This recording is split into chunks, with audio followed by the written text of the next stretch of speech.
Hi YouTubers! Today I'm going to be reviewing the lowepro Roller 1, and this is an older suitcase style lens carrying case. It cannot carry a laptop. For reference, that is a lowepro Exchange Messenger, which is one of my favorite little event bags, and my lowepro Flipside 300, which is one of my all-time favorite hiking / all-time general walk-around bags. So anyway, let's talk about this bag. This bag measures 8¼ inches by 14 and is 20 inches, 20.5 inches tall. It has two front cases, or two front pockets.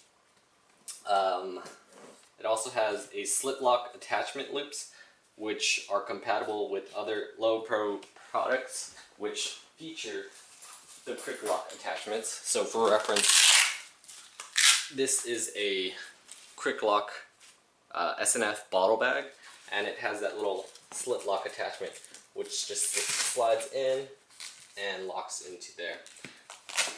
This also comes with a tripod strap, but I actually lost that. Another cool feature is that this has a telescoping handle, which is very nice, very solid. The new lowepro Roller 200s and 300 systems, X200s and X300s, have the quick release on the sides and also have a built-in tripod screw, so you can use it as a light stand or as a temporary camera mount. Lowepro pretty much pioneered the whole let's put a kickstand in your suitcase bag, and I really like that because this, not only does it make it easier for you to reach and grab stuff, but it keeps the back of the case off the ground. Now, what's great about this is that all you have to do to put this tripod strap back is that it actually has Velcro on it. So what you want to do is you just want to give it a nice little falcon punch, and that's not going to come out. And if you want to pull it back, just pull on the strap and you're good to go. There you go. This is an older case, so it does not have user replaceable wheels. As you can see here, the wheels are pretty much locked in by pop rivets, and that's what they used for the assembly of this case. Now, pop rivets are something that are quick and easy to use in terms of manufacturing point of view, but in terms of replacement and user replacement, it's not very user-friendly. So, let's talk about the weight of this case. Let me pop this off my quick release and throw this case on. One sec, sorry about that. Alright, so the case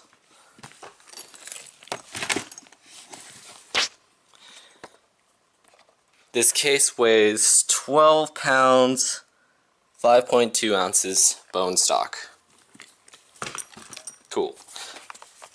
Now that I've gotten all of you dizzy, let's continue on this review. Awesome. Okay. So it has some weight to it, but it is a suitcase style case. One of the flaws that I've noticed with this bag, as I actually had a friend that had this bag too, and he also found that over time, because of the way that this is designed, that the top handle usually tends to fall apart. And what I mean is that since this case is carrying about 20 pounds of gear, you're going to be using this loop to really assist you when you're trying to lift your bag in and out of your car, on an airplane, something like that. I mean, they put a handle on the left side of the case, but honestly, when you're going to the airport and you're wheeling your suitcase, when you really think about how you're grabbing your suitcase, you usually grab it with your left hand on the top and your right hand on the right side.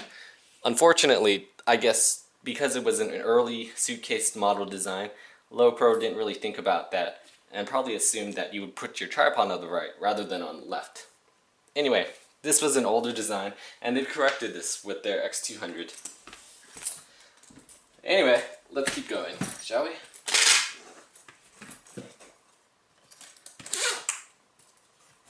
So upon opening this case, you'll notice that it has two inside flaps. I'm not sure if I can see that. There you go. It has two large inside flaps and also a user removable insert for the camera case. Pretty nifty, right? And once you remove this insert, this pretty much becomes a normal travel suitcase. And it has its standard little travel t-shirt holder. And I like this because it's actually a two-in-one design.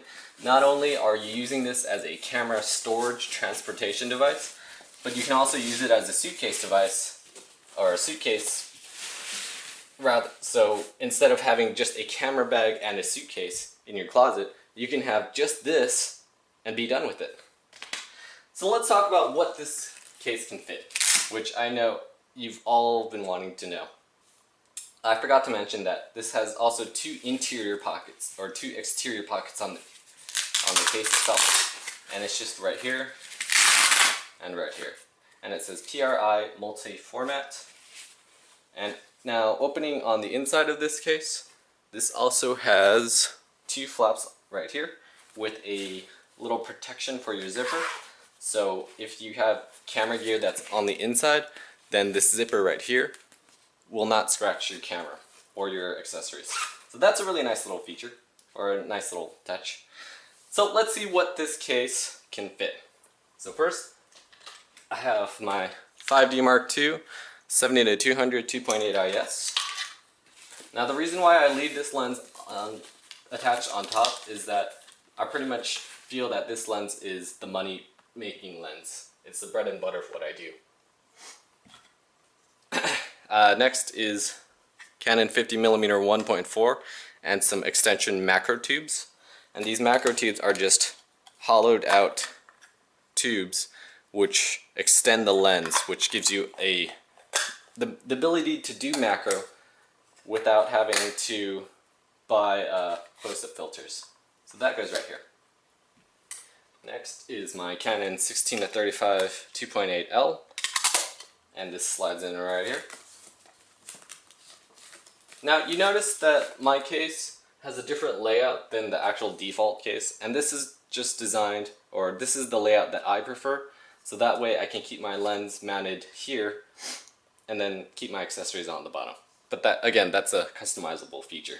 So next is my rokinon 35mm 1.4 lens. This is a manual focus lens, and I did do a video on it about how to declick this lens so that you can have a smooth aperture. Right here.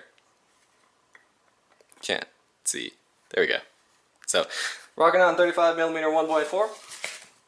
Next I have my Canon 100mm 2.8 macro, and this slides right in here. And so that pretty much covers my lens lineup. Let's talk about what I use for speedlights. In terms of speedlights, I use my Canon 580EX Mark 1s, and the reason why I use Mark 1s is that the speedlights are, not only are they more affordable, but they also don't suffer from the thermal protection cutoff. So say if you're using this heavily at an event, then yes, you do run the risk of burning your flash tube or melting your flash head, but at least you still get the shot. And that's what's most important to me, is that I don't have to worry about thermal protection cutoffs, and I'd have to wait 20 minutes for the flash head to cool down. Anyway, whoops. Anyway, next is my W96 LED light, and this is a battery powered strobe. Well, that's not a strobe. It's a battery powered LED light, and can be had relatively affordable online. I think I picked mine up for around 65 or somewhere around there. And this also uses Sony batteries, which is really nice. This is a F960 battery. But you can also use it with 5 AA batteries, which I can show you here. 1, 2, 3, 4, 5. Yep. And the reason why I like this is that it's pretty much a portable light wherever and whenever you need it. It's not that bright, but it works. So this slides in right here. What else? Next I have my filters, and I keep this like this because it just, I know it's really crude, but all the filters are protected right now. They have their own little sleeves. And this is what I keep my variable ND filter and my 10-stop filter, 10-stop welding filter. Next I have my batteries. So that also includes 16 Eneloop batteries / Sony Cycle Energy batteries. And also I like using these nickel zinc batteries by Power Genix. And these are zinc batteries which have a fast recharge rate, but also have a shorter battery life because they recharge your battery quicker. There's been reports of people like damaging their flashes, but if you don't really use them at full power and continuously pop them, you should be fine because these are really awesome batteries. Quick refresh, and they fit very nicely on in your flashes. Usually I would just use them specifically for speedlight duty. Anyway, this is also some batteries for just in case, emergency batteries. I also have earplugs in them just in case, but I don't really use those. Next I have 1, 2, 3, 4, 5, 6, 7 SanDisk 8GB compact flash cards. So 7 times 8 is 56 gigs of memory, and that just slides right in here. Next I have miscellaneous. Here are my remote timer and also my wireless trigger. My wireless trigger, I put some Velcro on this so the wireless trigger just sticks on here. And also just a generic card reader. And this goes in the bottom here. Okay. Next I have my flash modifiers. And let me just stop here. Alright, so here is what I like to use as my go-to flash modifier. It's a modified lumiquest 8020, but I blocked out the 8020 because I used, for some reason I like the color balance of using posterboard and the combination of the lumiquest colors. So for some reason this gives me warmer colors but not cold colors as the lumiquest diffusers tend to have. This is also just a DIY foam card. I think it's posterboard, but it also works in a pinch too. And these go in the top. Okay. This is the black foamy thing. This is a diffuser that was made popular by Neil VN Tangent. I don't know his name, that's his website. But essentially what it does is you want to mount the black foamy thing in front of the speedlight. And what this does is that the flash does not go directly onto the subject, and the flash goes up, it goes indirectly to the subject, so you get more natural looking flashes or light. That also goes on top. Next I have some gels that attach to the speedlight, just with some Velcro. Also goes on top. Just in case, some writing flashcards. They can also be used as bounce cards as well, in a pinch.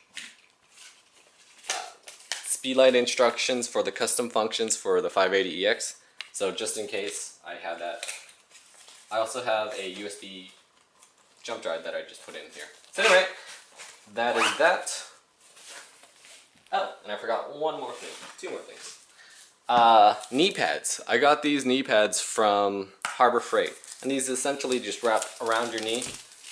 Well, duh, they're knee pads. But they wrap around your knee and they make shooting and kneeling very, very much easier for when you're shooting day-to-day events. So I highly encourage you to reduce the pain on your body and to look into solutions that reduce, like knee pads or maybe something like portable seats. Lastly, I want to talk about the CyberCommander, and this is the CyberCommander. This is what I use for using auxiliary strobes with a PC sync to my camera. And what this does is that I can use my speedlight on camera and use this plugged into my camera. in order to use a strobe, which is a much more powerful strobe and can be, it's connected to a battery, a Vagabond Mini. And so that just slides right on the bottom. So anyway, that is that. This is the lowepro Roller 1. You notice I didn't put these in yet because I usually keep this in or I'm usually wearing them. But all that fits right in, just like that.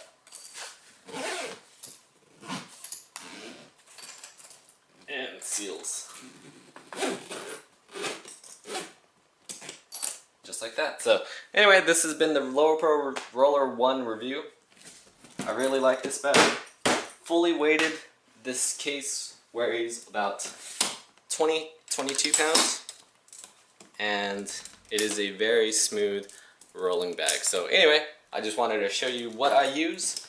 And the other bags are currently empty, but whatever can fit in here can also fit in those two bags. So this is what I use for transporting, and if I don't feel that I need to carry other things, or maybe I need to be more minimalistic, I just use those two bags. Because that way those two are always on me or close by. And FYI, that's the Benro tripod over there. It's an aluminum tripod. So anyway, thanks for watching this long review. I know there are people with gear acquisition syndrome. I'm probably one of those, but I like lowepro products, and yeah, thanks for watching.